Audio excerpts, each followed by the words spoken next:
ओम श्री गुरुवे नमः। ओम शांति शांति शांति। प्रणाम भगवान। भगवान योग वासिष्ठ महारामायण से निर्वाण प्रकरण पूर्वार्ध सर्ग नंबर 29 और शीर्षक है संसार चक्र के अवरोध का उपाय, शरीर की नश्वरता और आत्मा की अविनाशिता एवं अहंकार रूपी चित्त के त्याग का वर्णन तथा श्री महादेव जी के द्वारा श्री वशिष्ठ जी के प्रति निर्गुण निराकार परमात्मा की पूजा का प्रतिपादन। सत्संग लेते हैं। भगवान श्री वशिष्ठ जी कहते हैं, रघुनंदन, जब केवल संकल्प रूपी नाभि का भली प्रकार अवरोध कर दिया जाता है तभी यह संसार रूपी चक्र घूमने से रुक जाता है, किंतु संकल्पात्मक मनोरूप नाभि को राग द्वेष आदि से क्षोभित करने पर यह संसार रूपी चक्र रोकने की चेष्टा करने पर भी वेग के कारण चलता ही रहता है। वाह भगवान वाह। इसलिए परम पुरुषार्थ का आश्रय लेकर श्रवण मनन निधि ध्यासन की युक्तियों के द्वारा ज्ञान रूपी बल से चित्त रूपी संसार चक्र की नाभि का अवश्य अवरोध करना चाहिए, क्योंकि कहीं पर ऐसी कोई वस्तु उपलब्ध है ही नहीं जो उत्तम बुद्धि तथा सौजन्य से परिपूर्ण शास्त्र सम्मत परम पुरुषार्थ से प्राप्त न की जा सके। श्री राम आधि और व्याधि से निरंतर दुखित, अश्रु आदि से क्लिन्न तथा स्वयं विनाशशील इस शरीर में उस प्रकार की भी स्थिरता नहीं रहती जिस प्रकार की चित्र लिखित पुरुषों में रहती है।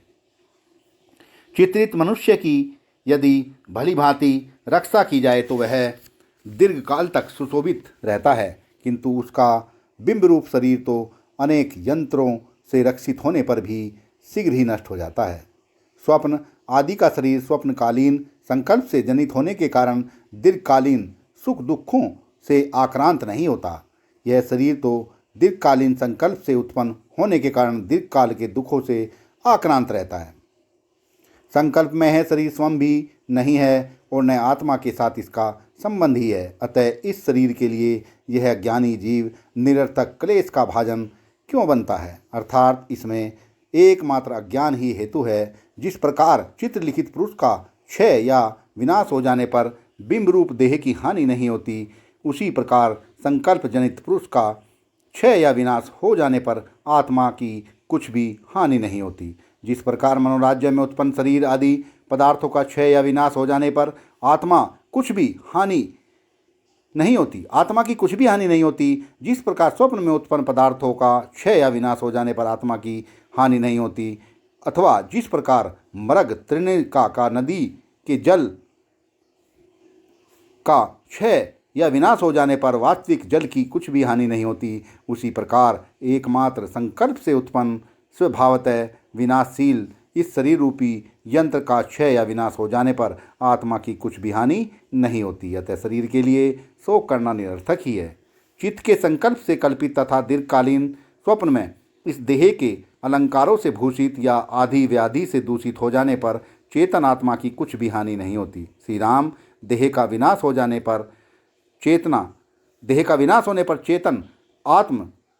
आत्मा विनष्ट नहीं होता। अज्ञान रूपी चक्र के ऊपर स्थित हुआ जीवात्मा जिस देह के जन्म मरण रूपी चक्र को देखता रहता है, वह उत्तरोत्तर अधिक भ्रांति को देने वाला स्वयं भ्रांति रूप पतोन्मुख स्वरूप से ग्रस्त भली प्रकार अनर्थ गतों में गिरता गया हत एवं हन्यमान ही दिख पड़ता है। इसलिए मनुष्य को उत्तम धैर्य का भली प्रकार आश्रय लेकर इस अनादि दृढ़ भूत भ्रम का परित्याग करना चाहिए। मिथ्या ज्ञान के द्वारा एकमात्र संकल्प से उत्पन्न हुआ यह शरीर सत्य सा प्रतीत होने पर भी वास्तव में असत्य ही है, क्योंकि जो वस्तु अज्ञान से उत्पन्न हुई है वह किसी समय भी सत्य नहीं हो सकती। श्री राम, जड़ पदार्थों के द्वारा जो कुछ किया जाता है वह किया हुआ नहीं माना जाता, इसलिए यह देह कार्य करता हुआ भी कहीं कुछ भी नहीं करता। जड़ देह तो इच्छा से रहित है और इस निर्विकार आत्मा में इच्छा रहती नहीं, इसलिए कोई करता है ही नहीं। आत्मा शरीर का दृष्टा मात्र है। अपने शरीर रूपी घर से चित्त रूपी बेताल को हटा देने पर इस संसार रूपी शून्य नगर में पुरुष कभी भी नहीं डरता। विशद बुद्धि से अहंकार की दास्ता छोड़कर और अहंकार को सर्वथा भूलकर शीघ्र अतिशीघ्र अपनी आत्मा का ही अवलंबन करना चाहिए। अहंकार से युक्त बुद्धि से जो क्रिया की जाती है विषवल्ली के सदृश उसका फल मरण रूपी होता है। विवेक एवं धैर्य से रहित जिस मूर्ख ने अपने अहंकार रूपी महोत्सव का अवलंबन किया उसे तुम तत्काल विनष्ट हुआ ही समझो।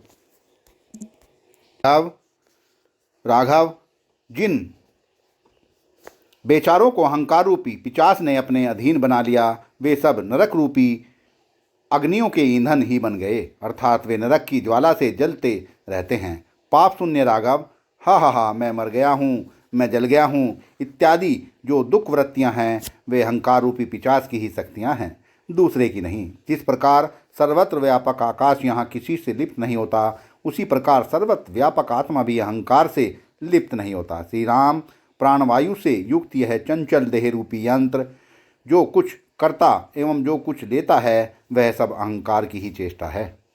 श्री राम, जड़ चित्त का जो आत्मा से सर्वथा पृथक है, श्री राम, जड़ चित्त का जो आत्मा से सर्वथा पृथक है चेतन आत्मा के साथ कभी संबंध ही हो ही नहीं सकता।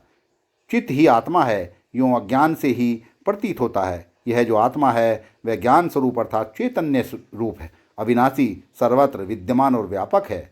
जबकि अहंकार रूप चित्त तो मूर्ख और हृदयवर्ती सबसे बड़ा अज्ञान है। जिस पुरुष का चित्त रूपी बेताल शांत हो चुका है ऐसे पुरुष का गुरु, शास्त्र, धन और बंधु उसी प्रकार उद्धार करने में समर्थ है जिस प्रकार अल्प कीचड़ में फंसे हुए पशु का मनुष्य उद्धार करने में समर्थ हो। इस जगत रूपी महान अरण्य में अपने द्वारा ही स्वयं दृढ़ता से धैर्य धारण कर अपना उद्धार कर लेना चाहिए। वाह भगवान वाह। दोबारा से लेते हैं भगवान। इस जगत रूपी महान अरण्य में अपने द्वारा ही स्वयं दृढ़ता से धैर्य धारण कर अपना उद्धार कर लेना चाहिए।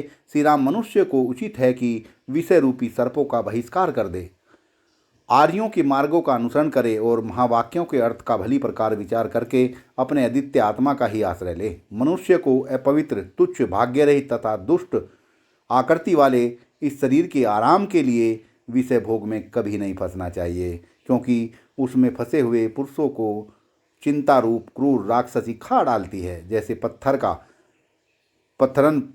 पत्थरपन अथवा जैसे घट का घटपना सामान्य सत्ता स्वरूप परमात्मा से अभिन्न ही है, वैसे ही समष्टि, व्यष्टि, मन आदि भी परमात्मा से अभिन्न ही है। श्री राम, इस विषय में आगे कही जाने वाली महान अज्ञान की नाशक मानस शिव पूजा रूप यह दूसरी बात तुम श्रवण करो, जो चंद्रमौली भगवान शंकर ने कैलाश पर्वत की कंधार में जन्म मरण दुख रूप की शांति के लिए मेरे समक्ष कही थी। सत्संग को विराम देते हैं भगवान, आगे का सत्संग कर लेंगे। प्रणाम भगवान।